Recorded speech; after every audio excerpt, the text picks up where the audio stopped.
Nos primeiros 90 dias, após você se libertar de uma pessoa tóxica, seu cérebro vai passar por um processo que a neurociência chama de abstinência de dopamina. É idêntico ao que acontece quando um dependente químico tenta largar o vício. As mesmas regiões cerebrais são ativadas. Os mesmos neurotransmissores entram em desequilíbrio. A mesma sensação de vazio, de falta, de que algo está profundamente errado. E aqui está o que ninguém te conta. Jung previu isso há quase 100 anos. Ele escreveu que, quando cortamos uma relação que carrega nossa projeção de sombra, passamos por uma espécie de morte psicológica.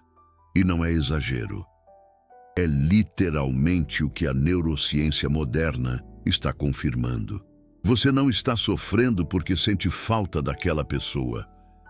Você está sofrendo porque seu cérebro foi quimicamente alterado durante o relacionamento. A pessoa abusiva criou um padrão de recompensa intermitente que sequestrou seu sistema de dopamina. E agora que a fonte foi removida, seu cérebro está em pânico. Ele foi condicionado a esperar picos de prazer seguidos de quedas brutais. Sem esse ciclo, ele não sabe mais como funcionar.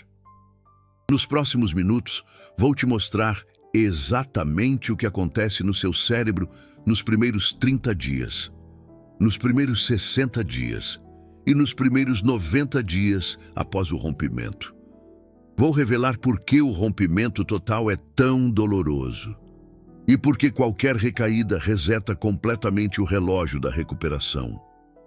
E vou te dar o protocolo de integração que combina o trabalho de sombra de Jung com a plasticidade cerebral confirmada por Huberman.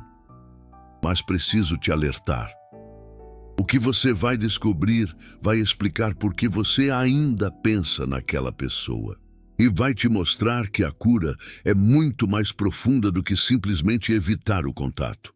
Calma, porque o que acontece nos primeiros dias é mais assustador do que você imagina.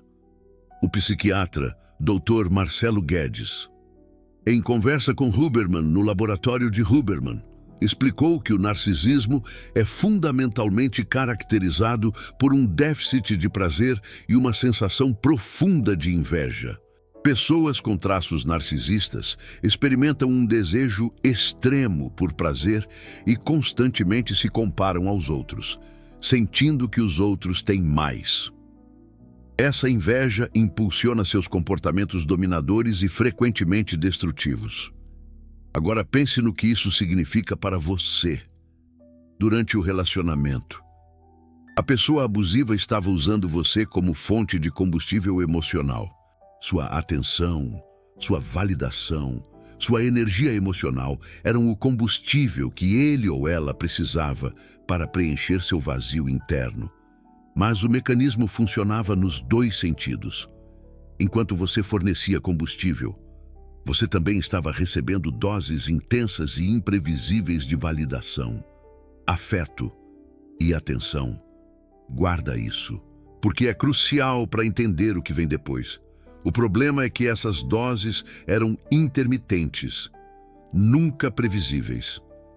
Às vezes a pessoa era amorosa, atenciosa, te fazendo sentir especial. Outras vezes era fria, cruel, te descartando. Esse padrão de recompensa intermitente é exatamente o que cassinos usam para viciar jogadores. É exatamente o que torna redes sociais viciantes. A incerteza sobre quando a próxima recompensa virá mantém seu sistema de dopamina em alerta máximo. Estudos mostram que a dopamina responde mais fortemente a recompensas imprevisíveis do que a recompensas garantidas. Seu cérebro aprende a buscar obsessivamente o próximo momento de validação porque nunca sabe quando ele virá. E é esse estado de busca constante que cria a dependência. Não é o amor que te vicia, é a incerteza. Quando você finalmente rompe totalmente, seu cérebro entra em pânico. A fonte de dopamina intermitente foi removida. É como tirar a droga de um dependente. O cérebro desenvolveu tolerância e agora precisa daquela estimulação para funcionar normalmente. Sem ela, você entra em abstinência. Mas aqui está o que Huberman nunca vai admitir diretamente.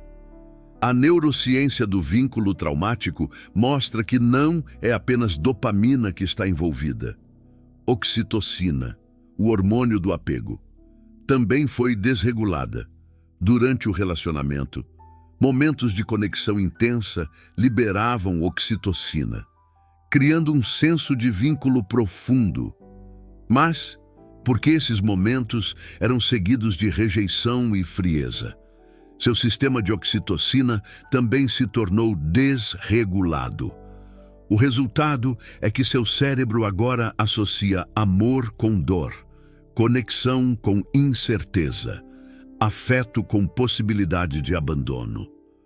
E é por isso que você pode logicamente saber que o relacionamento era tóxico, mas ainda assim sentir uma atração quase irresistível de voltar. Não é fraqueza, é química cerebral. Pesquisadores identificaram que, devido a essa desregulação de oxitocina e dopamina, a vítima precisa de conexão com o abusador para evitar entrar em abstinência. Ela ou ele se tornou dependente. O cérebro pode disparar sintomas de abstinência que parecem tão reais quanto qualquer abstinência de vício. E é uma das razões pelas quais deixar a pessoa tóxica parece tão desafiador. Parece simples, tem um mecanismo que torna tudo mais complexo. Existe um fenômeno chamado recordação idealizada. Depois que o relacionamento termina, é comum para pessoas experimentarem uma inundação de todas as partes positivas e felizes do relacionamento. Essas memórias podem fazer você questionar por que terminou as coisas em primeiro lugar. Seu cérebro literalmente edita a memória. Ele minimiza os momentos de abuso, as manipulações, as humilhações, e maximiza os momentos bons, os gestos românticos, as promessas de mudança. Esse não é um defeito do seu cérebro, é um mecanismo de sobrevivência que evoluiu para manter vínculos sociais. Mas no contexto de um relacionamento abusivo, ele trabalha contra você. Jung teria explicado isso de outra forma. Ele diria que a pessoa tóxica carrega uma projeção sua. Você projetou nele ou nela aspectos da sua própria psique, possivelmente seu lado masculino ou feminino interno. Possivelmente qualidades que você deseja ter, mas não desenvolveu. Quando você rompe totalmente, não é apenas uma pessoa que você perde. É uma parte de você mesmo que parece estar sendo amputada. E aqui está a virada que conecta Jung com a neurociência. Jung escreveu que projeção significa transferir conteúdos subjetivos para um objeto externo. Quando projetamos intensamente em alguém, nossa energia psíquica fica vinculada a essa pessoa. E enquanto a projeção não for retirada, enquanto não integrarmos de volta o que projetamos, permanecemos presos a essa pessoa, mesmo fisicamente separados dela. Neurocientificamente, isso se manifesta como ativação persistente dos circuitos de memória e recompensa associados à pessoa. Seu cérebro continua buscando a projeção, continua tentando completar o padrão, continua disparando dopamina em antecipação de um reencontro que não vai acontecer. A linha do tempo da recuperação neural foi mapeada por pesquisadores. É brutal, mas precisa. Primeiros 7 a 14 dias. Fase de crise aguda. Seu cérebro está em choque. Os níveis de cortisol estão elevados. A amígdala, centro do medo, está hiperativa. O córtex pré-frontal, responsável pela regulação emocional, está suprimido. Você vai experimentar ansiedade intensa, dificuldade de concentração, insônia, pensamentos obsessivos. Isso é normal, é a abstinência. Dias 15 a 30, fase de negociação neural. Seu cérebro começa a buscar alternativas. É comum ter sonhos intensos com a pessoa, impulsos de verificar as redes sociais dela, vontade de mandar apenas uma mensagem. Qualquer contato nesse período, mesmo visual, reseta o relógio. Os circuitos de dopamina se reativam e você volta ao dia 1. Dias 31 a 60, fase de reestruturação. Se você manteve o rompimento total, os circuitos começam a enfraquecer. A intensidade dos pensamentos obsessivos diminui, não desaparece, mas diminui. Seu córtex pré-frontal começa a recuperar a função. Você consegue ter momentos de clareza, onde percebe a realidade do relacionamento. Dias 61 a 90, fase de consolidação. A plasticidade cerebral está trabalhando a seu favor. Novos padrões neurais estão se formando.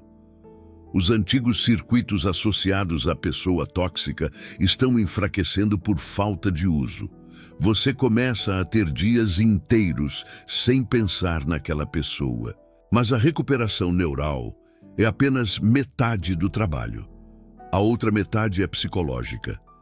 E aqui que Carl Jung entra.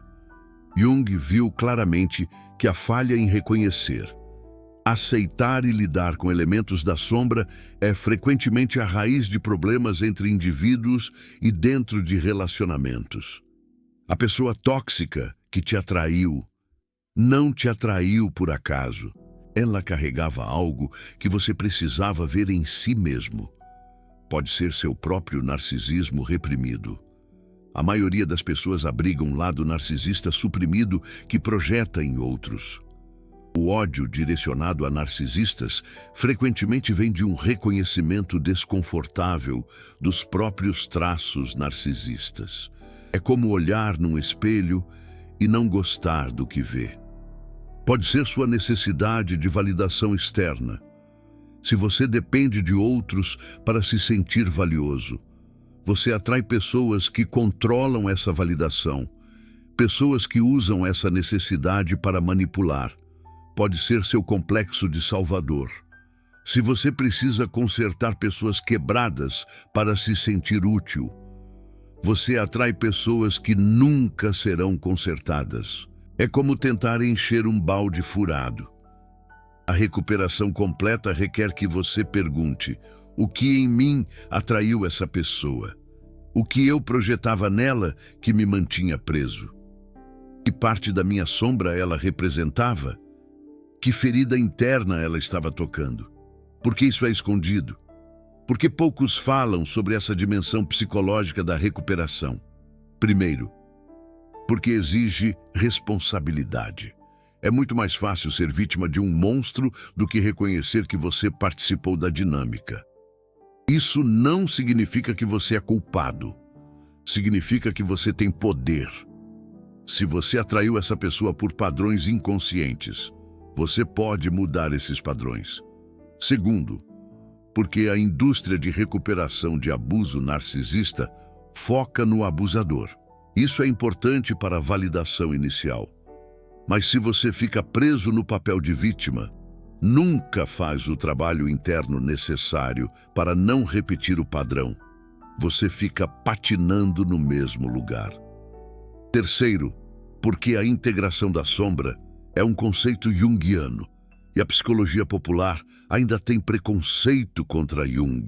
É mais fácil vender técnicas de rompimento total do que o trabalho profundo de autoconhecimento. Mas o rompimento total é só o começo. Mas a neurociência está provando que Jung estava certo.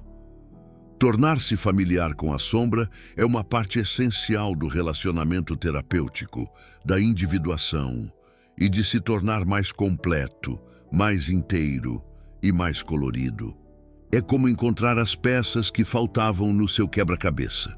Agora, vamos ao protocolo que une neurociência e psicologia profunda. O protocolo de libertação integrativa para a recuperação pós-pessoas tóxicas tem duas dimensões que devem ser trabalhadas simultaneamente. É como construir uma casa. Você precisa da fundação e das paredes ao mesmo tempo. Dimensão neural. Rompimento total absoluto. Isso inclui não verificar redes sociais, não perguntar sobre a pessoa para conhecidos em comum, não guardar fotos ou objetos. Cada exposição, mesmo visual, reativa os circuitos nos primeiros 90 dias.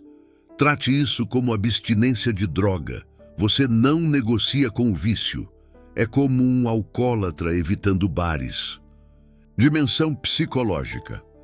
Autoconhecimento profundo diário.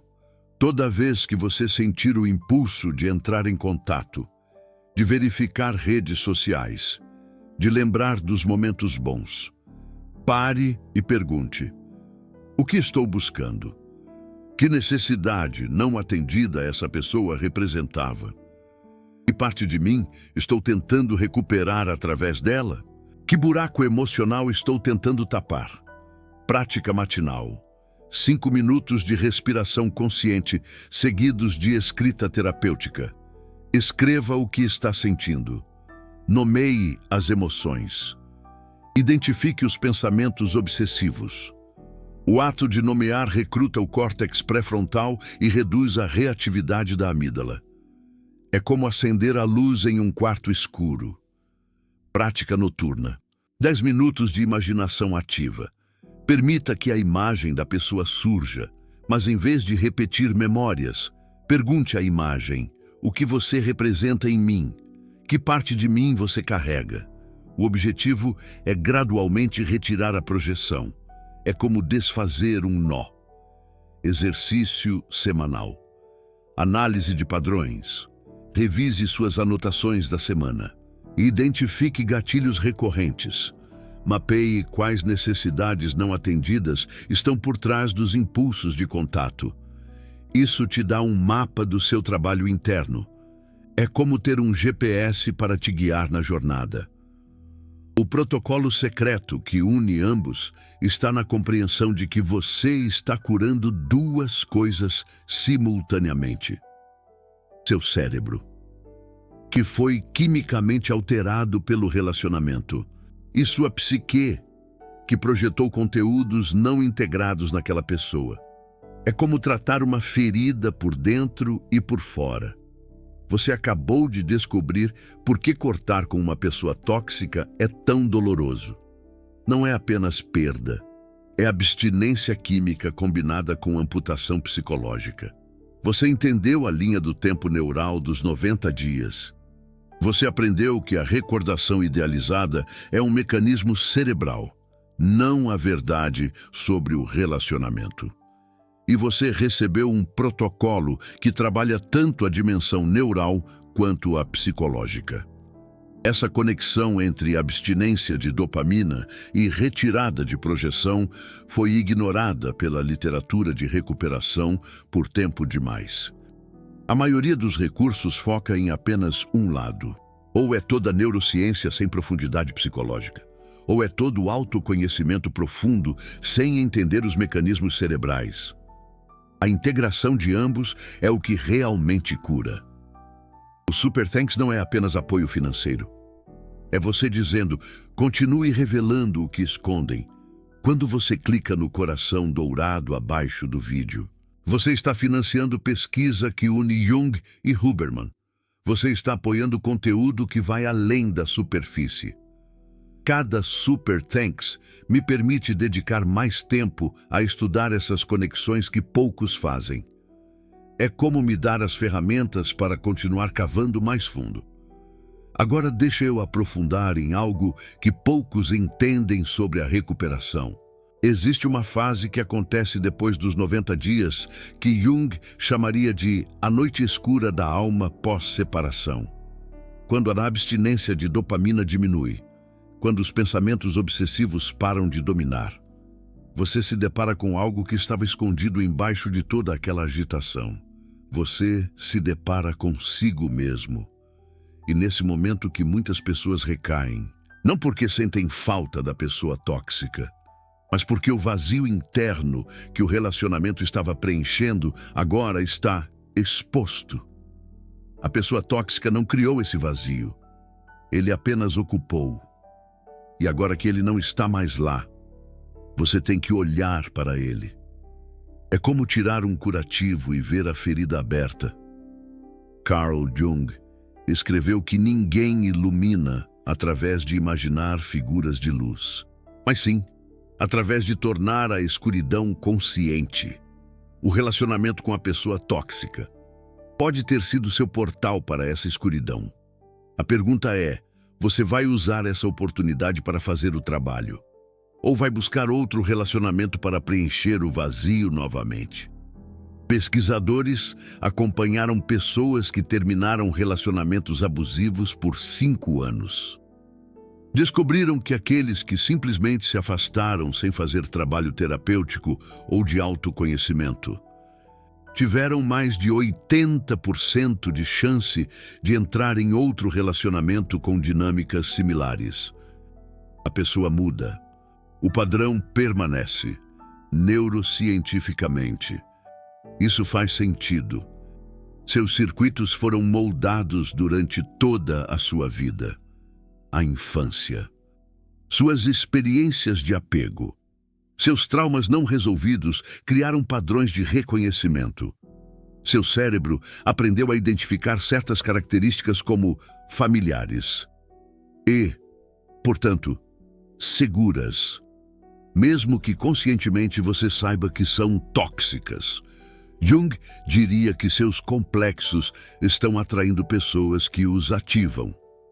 Andrew Huberman diria que sua rede de saliência está marcando certas características como importantes. Ambos estão descrevendo o mesmo fenômeno, de ângulos diferentes. A cura real não é apenas cortar uma pessoa, é reconfigurar os padrões que atraíram essa pessoa em primeiro lugar. Isso significa ir além do rompimento total. Significa questionar por que você tolerou o comportamento que deveria ter sido inaceitável. Significa examinar sua história de relacionamentos e identificar os padrões recorrentes. Significa fazer o autoconhecimento profundo, que revela quais partes de você estavam sendo ativadas nessa dinâmica. Lembra quando falei sobre a plasticidade cerebral trabalhando a seu favor após 60 dias? Isso é crucial para a próxima parte. A plasticidade cerebral, a capacidade do cérebro de se reorganizar e adaptar, é a chave para a transformação. Ao reconduzir caminhos neurais, podemos nos recuperar de trauma, quebrar hábitos negativos e melhorar a função cognitiva. Mas a plasticidade cerebral é uma faca de 2 gumes. Ela pode trabalhar a seu favor ou contra você. Se você mantiver o rompimento total, mas passar os 90 dias ruminando, repetindo mentalmente conversas, alimentando raiva e mágoa, você está fortalecendo circuitos negativos. A plasticidade cerebral está criando padrões de ruminação, não de cura. Por isso, o autoconhecimento profundo é essencial. Ele redireciona a energia. Em vez de ruminar sobre o que a pessoa fez com você, você investiga o que aquele relacionamento te ensinou sobre você mesmo. Em vez de fortalecer circuitos de vitimização, você fortalece circuitos de autoconhecimento. Intervenções terapêuticas direcionadas, como terapia cognitivo-comportamental e práticas de mindfulness, podem ajudar a remodelar vias neurais e alterar o funcionamento de regiões cerebrais. O cérebro pode ser treinado para sair de ciclos de trauma, mas precisa ser o tipo certo de intervenção. Voltando ao que Jung ensinou sobre projeção. Quando você finalmente retira a projeção, Quando reconhece que as qualidades que você via na pessoa tóxica, tanto as idealizadas quanto as demonizadas, são na verdade suas próprias qualidades não integradas. Algo profundo muda. Você para de buscar fora o que só pode ser encontrado dentro. Você para de atrair pessoas que carregam suas projeções. Você se torna mais inteiro, mais completo, mais livre. Isso não significa que a memória desaparece. Significa que ela perde o poder. A pessoa se torna apenas uma pessoa. Uma pessoa que passou pela sua vida, que te ensinou lições difíceis, que ativou feridas que precisavam ser curadas. Não mais um monstro, não mais um salvador, apenas uma pessoa. É esse o verdadeiro fim do relacionamento. Não quando você para de ter contato, mas quando você para de precisar daquela pessoa para entender a si mesmo. O protocolo de integração completo inclui fases específicas. Fase 1, dias 1 a 30. Foco em sobrevivência e estabilização neural. Rompimento total absoluto. Práticas de regulação do sistema nervoso, como respiração e exercício. Mínimo de trabalho psicológico profundo. Apenas nomeação emocional. Fase 2. Dias 31 a 60. Início do autoconhecimento profundo. Journaling. Diário sobre padrões observados. Identificação das necessidades que o relacionamento preenchia. Primeiras sessões de imaginação ativa. Fase 3. Dias 61 a 90. Aprofundamento da integração. Análise de história relacional. Mapeamento de complexos ativados. Trabalho com arquétipos relevantes como a vítima, o salvador, a criança ferida. Fase 4. Após 90 dias. Consolidação e prevenção. Revisão dos padrões identificados. Criação de critérios claros para futuros relacionamentos. Manutenção de práticas de autoconhecimento. Mas tem algo crucial que preciso explicar sobre por que qualquer contato reseta completamente o relógio. Pesquisadores descobriram que o vínculo traumático cria uma neurobiologia específica no cérebro da vítima, o trauma bonding.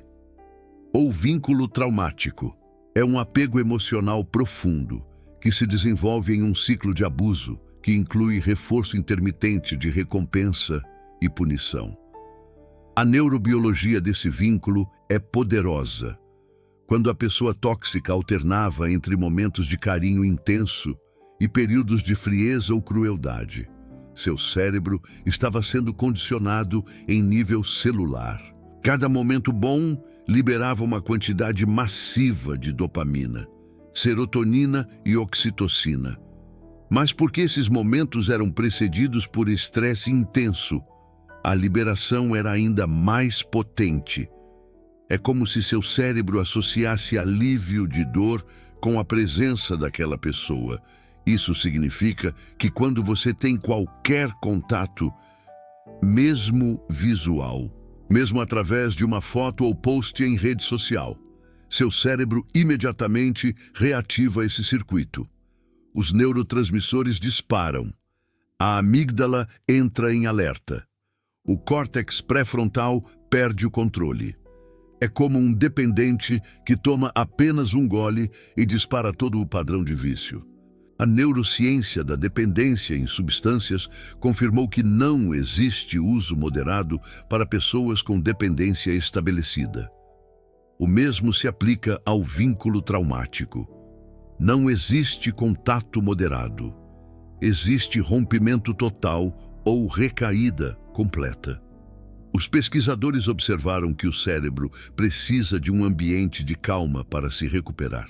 Isso acontece melhor quando o sobrevivente foca em autocuidado e busca intervenções profissionais necessárias. No entanto, quando existe um ambiente emocionalmente carregado, como engajamento contínuo com o abusador, busca de reconhecimento e contrição do parceiro desordenado, ou retaliação. A estrada de cura será mais longa e mais difícil. Existe uma razão neurológica específica para isso. Toda vez que você pensa na pessoa tóxica com carga emocional, seja raiva, saudade ou desejo de confronto, você está ativando os mesmos circuitos que foram moldados durante o relacionamento. A ruminação alimenta o vício neural tanto quanto o contato direto. Por isso, o protocolo inclui não apenas o rompimento total físico, mas também o rompimento total mental. Isso não significa suprimir pensamentos, significa redirecioná-los. Quando o pensamento vem, você não luta contra ele. Você o usa como ferramenta de autoconhecimento.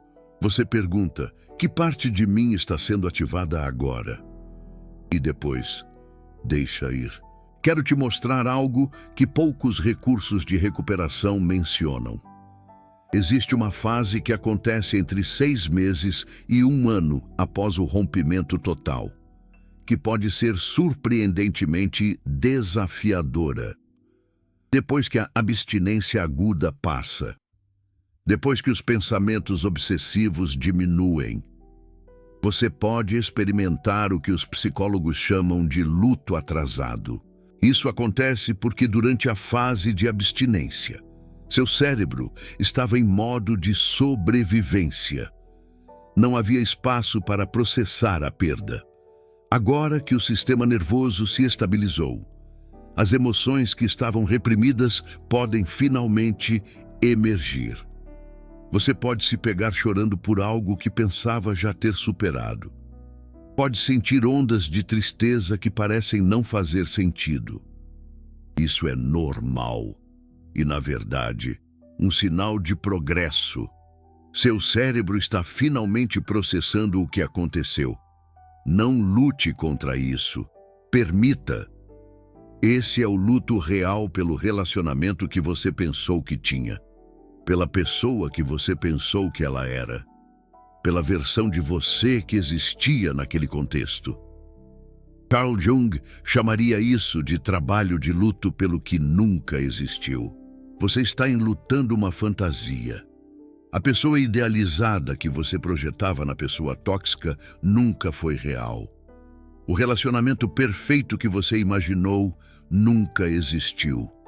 E parte da cura é permitir que essa fantasia morra completamente. Tem mais. Estudos de longo prazo mostram que pessoas que fazem autoconhecimento profundo durante a recuperação têm resultados dramaticamente melhores do que aquelas que apenas mantêm o rompimento total. Acompanhamentos de 5 anos revelaram padrões importantes. Aqueles que mantiveram o rompimento total, mas não fizeram trabalho interno, tiveram alta probabilidade de repetir o padrão com outra pessoa. Aqueles que fizeram terapia focada apenas em validação da experiência de abuso tiveram resultados moderados.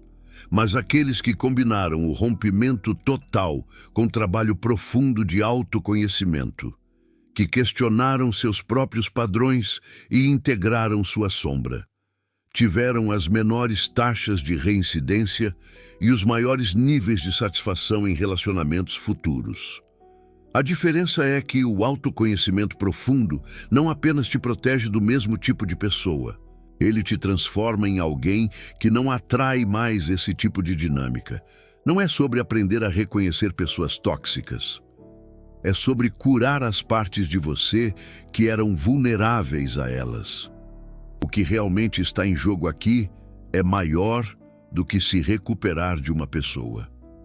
Carl Jung escreveu que tornar-se familiar com a sombra é tornar-se mais completo. O relacionamento tóxico que você sobreviveu não foi apenas sofrimento, foi um convite.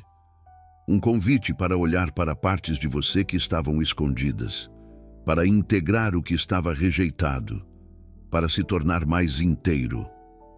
Andrew Huberman diria que seu cérebro está redesenhando seus circuitos a cada dia. Que a dor que você sente é reorganização neural. Que do outro lado dessa turbulência existe um cérebro mais saudável, com padrões mais adaptativos. A união dessas duas perspectivas oferece algo poderoso. A profundidade de Carl Jung para entender por que aquele relacionamento aconteceu. As ferramentas do laboratório de Huberman para como navegar a recuperação neural. Separados, ambos são incompletos. Juntos, oferecem um mapa real de transformação. Carl Jung desenhou o mapa da psique. Andrew Huberman está traduzindo esse mapa para a linguagem dos neurotransmissores. E você, agora, tem acesso aos dois. Quando a psicologia profunda encontra a neurociência, a cura é inevitável. 90 dias separam você de um cérebro reconstruído. Mas o autoconhecimento profundo separa você de repetir o padrão. Faça ambos. Agora preciso saber de você. Quantos dias de rompimento total você está agora? Deixe o número nos comentários. E se você já identificou qual complexo aquela pessoa tóxica ativava em você, escreva uma palavra que resume. Pode ser abandono, salvador, validação, controle.